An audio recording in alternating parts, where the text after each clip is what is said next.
فاتبع سببا حتى إذا بلغ مغرب الشمس وجدها تغرب في عين حمئة ووجد عندها قوما.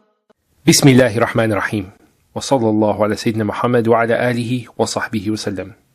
Now, as I've shown previously, the early commentators concentrated on speaking about the spring and not the sun setting in the spring.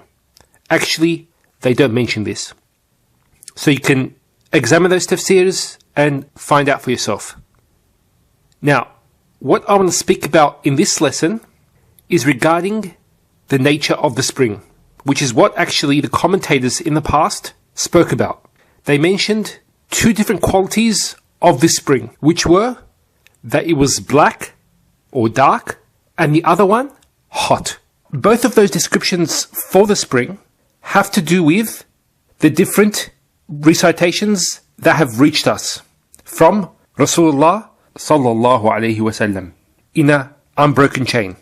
And they are Aynin Hamiyatin and Aynin Hamiatin. So the second one is actually the one used in the qira'ah of Hafs and Asim, which is the most famous one today. So Aynin Hamiatin.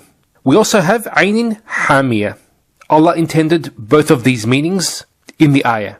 So Aynin Hamiyah means a hot spring, like this one here. And we have Aynin Hamiatin, which means a black spring or a muddy spring. Now, I'm going to be presenting from a famous tafsir, which was written last century, Tahreer wa Tanweer by Sheikh Muhammad Tahir ibn Ashoor, rahimahullah. Now, what he's done is he's taken opinions from scholars of the past and he's added his own commentary to the ayat. And what he says is the following. It's regarding the ayn that Dhul Qarnain saw. He says, وَيَظْهَرُ أَنَّ هَذِهِ الْعَيْنِ مِنْ عُيُونَ النَّفْطِ.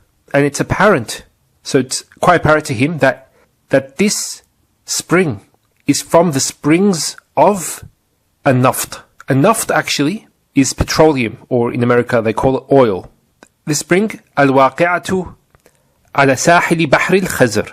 Another name for it is Qazwin, which is the Caspian Sea.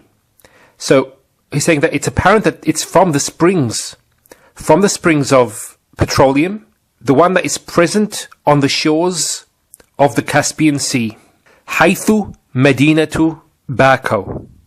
In the vicinity of the city of Baku.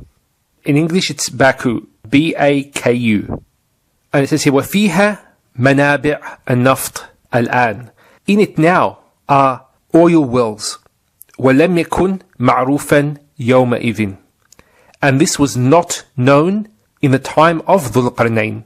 So what he's saying actually is that this is actually a prophecy. What he saw was a well that had petroleum mixed in it.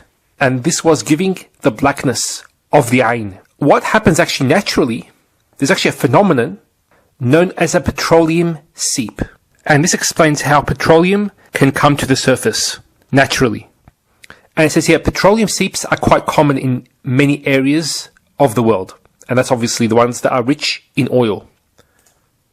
Now, this is actually the area that he was speaking about, Baku. And that's the Caspian Sea there. And this is actually an area with a large oil industry. Now, let's actually look at a satellite view of this. And that's the area here that Ibn Ashoor was speaking about. Another point is there's actually volcanic activity in this area. And there are a lot of hot springs as well. What he might have seen was a hot spring that had a petroleum seep. And that matches perfectly with the ayah, with both of the recitations, Hamiyah and Hami'ah. Now, a few questions. Now, if you want to mention this fact in the Quran, which surah would be the surah that you would mention it in? The one that would be most relevant. This story is mentioned in the surah of the Quran, which the Prophet ﷺ asked us to recite each week on Friday. So there's relevance to us. And also, it is a protection from the trials of the Dajjal at the end of time. So, the most relevant surah where petroleum would be mentioned is Surah Al-Kahf, and that's where it's mentioned. Second question. If petroleum is mentioned, it's mentioned in a way that somebody saw it. Which personality in the Quran, prophets, righteous people, whoever it is, which one would have been the best person to observe it and for it to be relevant to him? In my opinion, it's Dhul Qarnain. And the reason why I say this is because Dhul Qarnain was a world leader and the superpower of his time. Petroleum and world power are connected as we see today. There are wars going on today because of petroleum. And so the fact that Dhul Qarnain saw this spring is quite remarkable.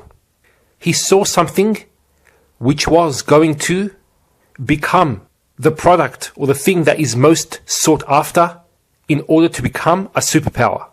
That's very interesting. And some other points about this. The ayah talks about him discovering the spring as the sun set. Now it's interesting because when we talk about time, the time that mankind has been on this earth, we can describe it as a day.